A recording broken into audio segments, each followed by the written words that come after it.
Hello students, आज हम बात करने वाले इलेक्ट्रिसिटी चैप्टर में जो न्यूमेरिकल्स आपको मिलते हैं उसके बारे में बात करेंगे। हम लोग डायरेक्ट न्यूमेरिकल्स की बात करेंगे हम, ठीक है। सबसे पहला काम तो आपको क्या करना है, जो फॉर्मूले हैं वो आपको अच्छे से याद हो जाने चाहिए। कुछ फॉर्मूले भी मैं मेंशन कर रहा हूं, इससे रिलेटेड हम न्यूमेरिकल की बात करेंगे। फर्स्ट फॉर्मूला हम लोग बात करेंगे चार्ज की, जो यहां पे यूज होता है। इसका सिंबल Q है, N इंटू ई।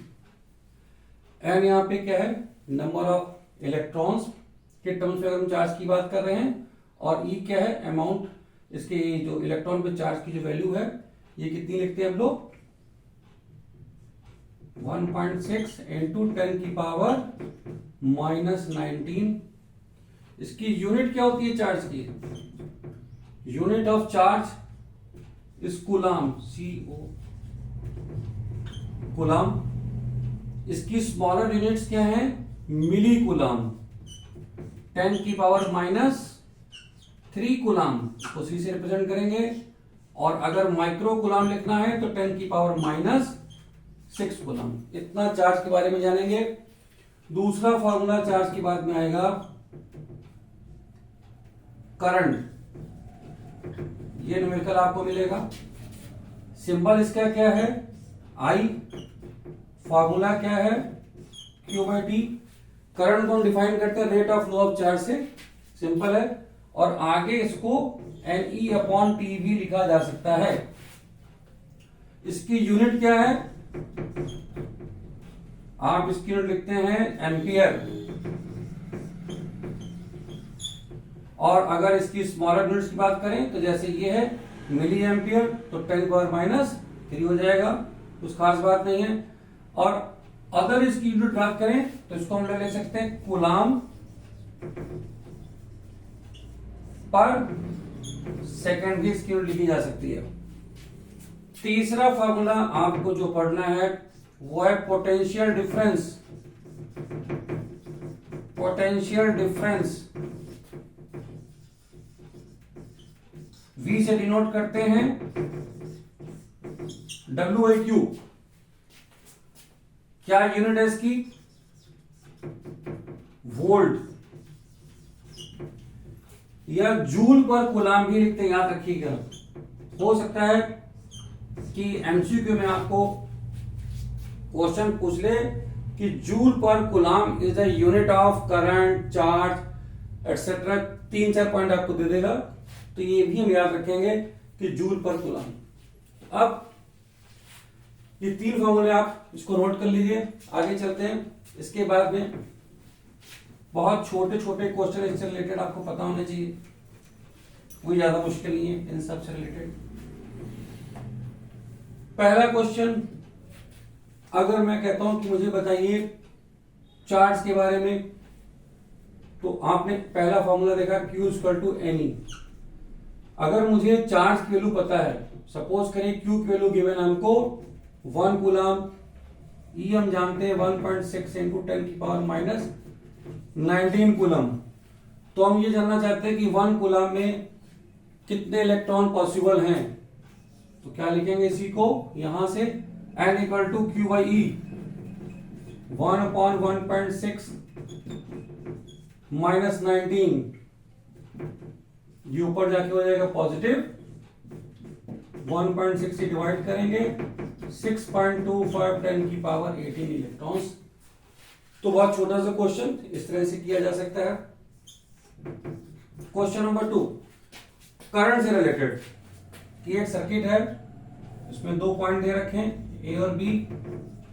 यहां पर हमको उसने दे रखा है कि certain number of electrons passing through it, find the current.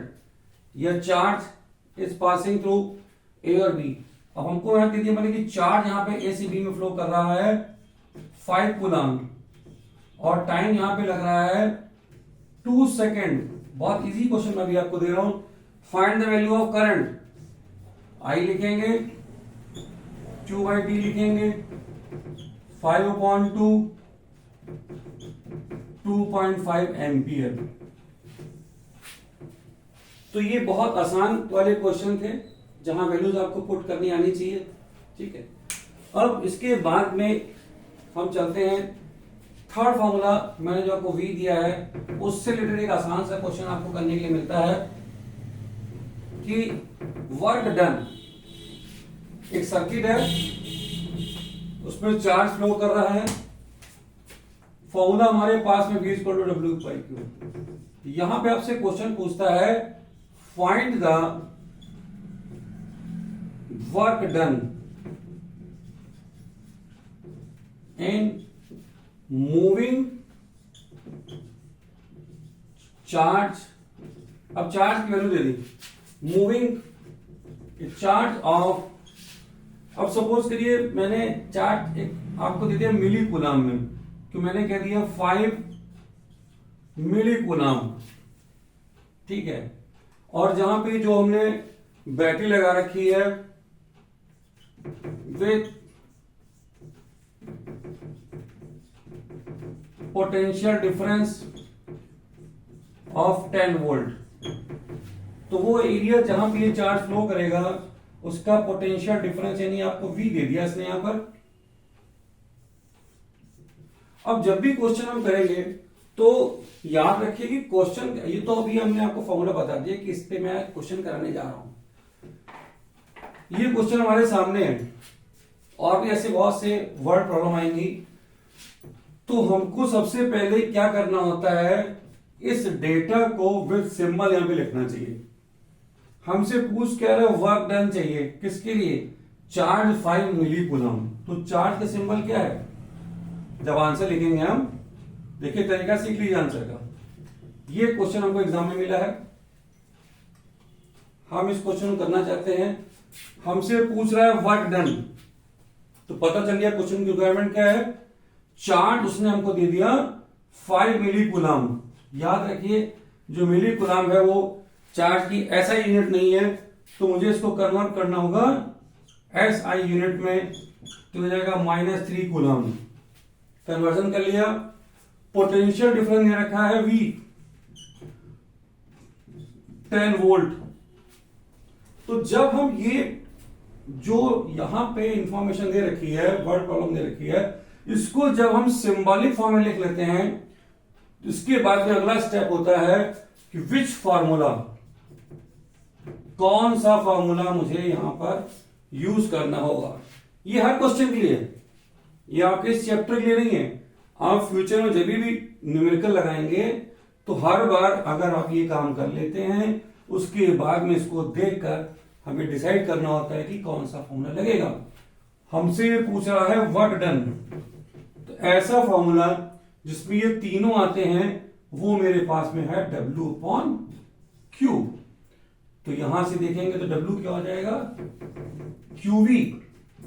Q हमने यहां पे लिखा हुआ था -3, V हमारा था 10, तो ये हो जाएगा, एक पावर इसकी 1 है, आई थिंक आप लोग पावर की कैलकुलेशन समझते हैं, तो ये हो जाएगा -3 + 1 -2 जूल। तो ये आ गया वर्क डन हमारा यहां पर। ये अगला क्वेश्चन हो गया। तो इससे फॉर्मूले से रिलेटेड ज्यादातर आपको यही क्वेश्चन पूछा जाता है। बाकी जरूरी नहीं कि ये पूछे, वो पोटेंशियल डिफरेंस भी पूछ सकता है कि ये चार्ज को मूव कराने में मुझे इतना वर्क करना पड़ा, तो बताइए वहां पर क्या पोटेंशियल डिफरेंस पॉसिबल है। अब चूंकि हमने इसको पढ़ना है इलेक्ट्रिसिटी को, तो इलेक्ट्रिसिटी पढ़ने के लिए हमारे पास में एक इलेक्ट्रिक सर्किट भी होना चाहिए। इलेक्ट्रिक सर्किट होना चाहिए तो कुछ सिंबल्स होने चाहिए।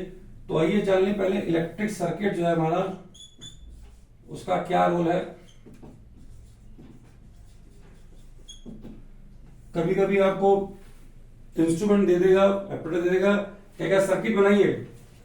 अब आपको उसने सबसे पहले दे दिया कि एक सर्किट है जहां पर एक रेजिस्टेंस वायर आप ऑलरेडी इसको पढ़ चुके हैं, तो इसलिए मैं इसको डायरेक्टली यहां पे यूज कर ले रहा हूं। कह रहा है कि हमें यहां पर एक सर्किट बनाना है, उस पर पता करना है कि करंट कितनी फ्लो करेगी तो करंट की हम जानते हैं, यूज करते हैं मीटर को। फिर कहता है एक की को लगा लीजिए। की लगाने के बाद में आपको कह रहा है कि हमने एक बैटरी यूज करी है, ये बैटरी का सिंबल है। फिर कहता है कि एक रियोस्टेट भी लगा लीजिए भाई, कि हम सर्किट में करंट को वेरी कराना चाहते हैं। This is symbol of rheostat. अब ये चाहे आपको रेजिस्टेंस बोले, हो सकता है कह दे कि ये बल्ब है, तो बल्ब का शेप बना लेंगे, इसको कंप्लीट कर देंगे और ये सर्किट हमारा क्लोज हो गया। अगर ये बैटरी का प्लस यहां पर है तो ये माइनस यहां पे होगा। जब भी हमने एमीटर कनेक्ट करना है बैटरी के प्लस से, ये माइनस। अब ये कह रहा है कि यहां पर हमको इसका पोटेंशियल डिफरेंस भी चाहिए, तो V लगा देंगे। यहां पर ये प्लस तो ये प्लस, ये माइनस। तो यहां पर ये क्या हो गया, रियोस्टेट। ये हो गई मेरी बैटरी, ये हो गया की, यहां पे हो गया मेरे पास में एमीटर, ये हो गया वोल्ट मीटर। छोटी चीज जान लीजिए, वोल्ट मीटर क्या है या मीटर क्या है। एमीटर एक जो है लो रेजिस्टेंस डिवाइस है, लो रेजिस्टेंस डिवाइस होता है ये। सर्किट में इसको जो है हम सीरीज में लगाते हैं। वोल्ट मीटर एक हाई रेजिस्टेंस डिवाइस है और इसको हमेशा हम पैरेलल में लगाते हैं जिस जगह पर हमको पोटेंशियल डिफरेंस फाइंड करना होता है। यहां पर देखिए जो की मैंने मेंशन करी है, ये बीच में खाली है, तो इसका मतलब अभी ये की क्या है, ओपन है। तो जब की ओपन होगी तो यहां पे कभी भी कोई एरो नहीं दिखाएंगे, याद रखिएगा। आगे ये डायग्राम बना रहे हैं। पिछले किसी साल में एक क्वेश्चन आया था, उसने सर्किट डायग्राम बना के दिया था। उसने पूछा था बताइए कौन सा सर्किट डायग्राम इसमें, ठीक है 4 ऑप्शन दिए थे, तो उसमें क्या किया था, इसको इंटरचेंज कर दिया था, इसको ओपन कर दिया था, तो लेकिन करंट फ्लो करा दी थी। तो यहां पे ध्यान क्या रखना है कि अगर ये ओपन है तो यहां कभी भी करंट फ्लो होते हुए हम नहीं दिखाएंगे। ओके, हाँ, जब इसमें डॉट लगा दूंगा यहां पर तो सर्किट अब हो गया हमारा क्लोज। अब क्लोज हो गया, अब यहां से करंट फ्लो होते हुए दिखाएंगे। ठीक है, दूसरी खास चीज याद रख लीजिए, करंट हमेशा हमारी जो फ्लो करेगी, करंट कहां से फ्लो करती है, करंट फ्लो करती है positive terminal, positive terminal of battery to negative terminal, negative terminal की तरफ ये जाएगी।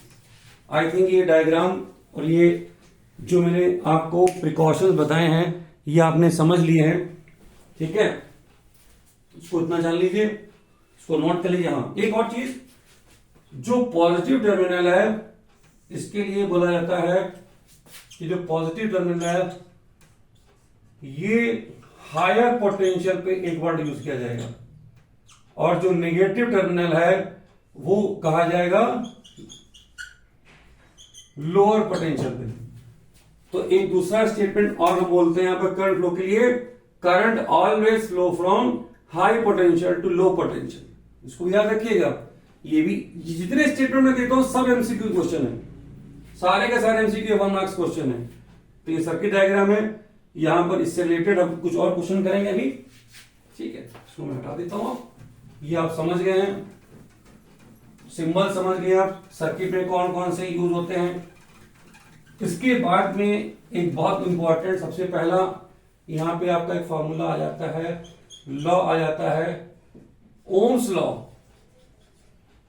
ओम्स लॉ जो है वो किसी भी सर्किट में फ्लो होने वाली करंट और पोटेंशियल डिफरेंस से रिलेटेड है। तो ओम्स लॉ कहता है कि किसी भी सर्किट में एक रेजिस्टेंस के अक्रॉस जो पोटेंशियल डिफरेंस यहां पे जनरेट होता है वो फ्लो होने वाली करंट के डायरेक्टली प्रोपोर्शनल होता है। और एक खास बात यहां बोलना जरूरी है, एट कांस्टेंट टेम्परेचर, कांस्टेंट हम टेम्परेचर बोलेंगे, और जब इस साइन को हटाएंगे तो यहां एक कांस्टेंट पुट करते हैं आर, आर आई। आर क्या है, एक कांस्टेंट है जिसको हम लोग बोलते हैं रेजिस्टेंस। अब आपको फार्मूला जो याद रखना है वो ये फार्मूला याद रखना है, बीच कट आर आई। बहुत सारे इसके वर्जन हैं, आपको ये कहीं बाद में ऐसा भी लिखा हुआ मिल सकता है, कि R equal to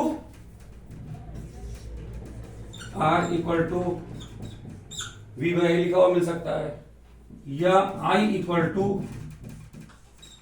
V by R। और एक मैं आपको बता दूं कि जो गलतियां मिलती हैं, बहुत छोटा सा क्वेश्चन आपको करने के लिए आता है सर्किट डायग्राम से रिलेटेड, आप इक्विवेलेंट रेजिस्टेंस फाइंड कर लेते हैं, आपसे पूछता है कि बताइए सर्किट में करंट कितनी फ्लो कर रही है, तो कुछ बच्चे इसी फार्मूले को मैंने ऐसे लिखते हुए देखा VR, तो ये गलती नहीं करेंगे, दिस इज रॉन्ग फार्मूला। इस फार्मूले की जो ट्रांसफॉर्मेशन है, जो हमने शिफ्टिंग करनी है, ध्यान रखिएगा, फार्मूला कोई मुश्किल नहीं है, लेकिन जल्दी में या किसी वजह से ऐसे फार्मूले लिखे हुए मिलते हैं जो आपकी सारी मेहनत को बेकार कर देते हैं। तो ये होगी ओम्स लॉ से रिलेटेड बात, बहुत आसान है, सब जानते हैं आप लोग। रेजिस्टेंस इसमें कांस्टेंट है। कभी भी पूछा जाए तो आप ये नहीं कहेंगे कि जो रेजिस्टेंस मैं पूछा हूं कि ये किस पे डिपेंड करता है, मुझे फैक्टर्स बताइए, रेजिस्टेंस किस पे डिपेंड करता है। इस फार्मूले के बेसिस पे कभी मत कहिएगा कि रेजिस्टेंस V और I पे डिपेंड करता है। रेजिस्टेंस की जो डिपेंडेंसी है उसके लिए फॉर्मूला आपके पास में है R equal to row L upon A। तो यहां पे factor number 1 length of wire पे या कंडक्टर पे, दूसरा cross section area of conductor, तीसरा material of wire, material of wire पे डिपेंड करता है, और चौथा ये डिपेंड करता है टेम्परेचर पे। इन चार जो इसकी डिपेंडेंसी है, कभी VI पे मत बोल दीजिएगा, ठीक है, तो इसको नोट कर लीजिए, इससे रिलेटेड क्वेश्चन आपको मिल सकते हैं, ठीक है। अब आगे हम ओम्स लॉ से रिलेटेड और इससे रिलेटेड कुछ क्वेश्चन देख लें, इन दोनों से रिलेटेड।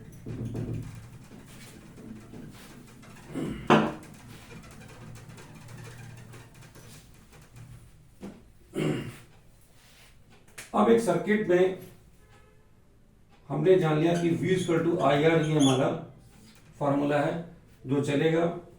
अगर हमें पता है कि R की वैल्यू यहां मान लीजिए 15 ओम है, V आपको दिया हुआ है 5 वोल्ट, और मैं करंट पूछता हूं, तो I equal to V by R, sensibly इसको यूज करेंगे इस फॉर्मूले को, 5/15 1/3 एम्पियर करंट आपने मेंशन कर दिया। अभी मैं आपको बहुत आसान वाले क्वेश्चन बता रहा हूं और बता रहा हूं आप फॉर्मूले को कैसे गलत यूज करते हैं। अभी अगला क्वेश्चन है जो हमने कहा कि एक रेजिस्टेंस वायर है, इसकी लेंथ कैपिटल है, इसका एरिया A, ये दोनों फिक्स हैं। तो क्वेश्चन ये आता है कि अगर इस वायर की, क्वेश्चन है if we stretch the wire to three times of its length, what would be the new resistance। तो चलिए यहां पर मैं रेजिस्टेंस की वैल्यू टेकअप कर लेता हूं, ले लेता हूं कि रेजिस्टेंस मेरा है यहां पर 30 ओम, मैंने रेजिस्टेंस टेकअप कर लिया इस वायर का, और इसके लिए मुझे जो है अब इसकी कोई रिक्वायरमेंट नहीं है, इस क्वेश्चन करना चाहते हैं। याद रखिए जब भी किसी वायर को स्ट्रेच किया जाएगा, अगर आप स्ट्रेच करेंगे तो उसकी थिकनेस भी कम होगी, उसका एरिया भी कम हो जाएगा, तार पतला हो जाएगा। तो उस कंडीशन में इस फॉर्मूले में थोड़ी सी अल्टरेशन करनी पड़ेगी। R equal to L upon A होता है। जब किसी भी वायर को हम, वायर हमारा कैसा होता है, सिलेंड्रिकल इन शेप होता है, ऐसा मान के चलते हैं, तो इसका वॉल्यूम क्या होता है, एरिया इंटू लेंथ, तो इसके एरिया को लिखा जाता है V बाई L, ऐसे लिखा जा सकता है इसके एरिया को। तो इस A को मैं रिप्लेस कर दूंगा V अपॉन L से, तो R मेरा क्या बन गया, रो L स्क्वायर अपॉन V। तो यहां पे देखेंगे मटेरियल तो वायर का कांस्टेंट है और उस वायर का वॉल्यूम भी कांस्टेंट बना रहेगा, तो R मेरा यहां से ये हो गया rho upon V L square. तो इन्हें इसकी डिपेंडेंसी कितनी हो गई, एल स्क्वायर के ऊपर डिपेंडेंसी की हो गई। तो अब मुझे अगर नया रेजिस्टेंस फाइंड करना है तो पुराना रेजिस्टेंस मेरे पास में कितना था 30 ओम, नया मैंने कह दिया पता करना है मुझको। यहां पर अगर इसको पता करना है तो आप रेशियो निकाल लीजिए R2/R1। तो इसमें रो और वी में तो कोई चेंजेस है नहीं, ये सेम है। एल हमने क्या कर दिया था 3 टाइम्स कर दिया था, पहले लेंथ एल थी अब हो गई रो अपॉन वी, और पहले लेंथ कितनी थी एल यहां पर। तो ये सब कैंसिल आउट हो गया, ये हो गया 9L² upon L² cancel out. तो यहां से रिजल्ट आ गया जो नया रेजिस्टेंस है it becomes 9 times the previous resistance. और प्रीवियस मेरा कितना था 30, कितना था 30। तो 30 की बाद ही कितना हो जाएगा, इसको मल्टीप्लाई कर देंगे हम।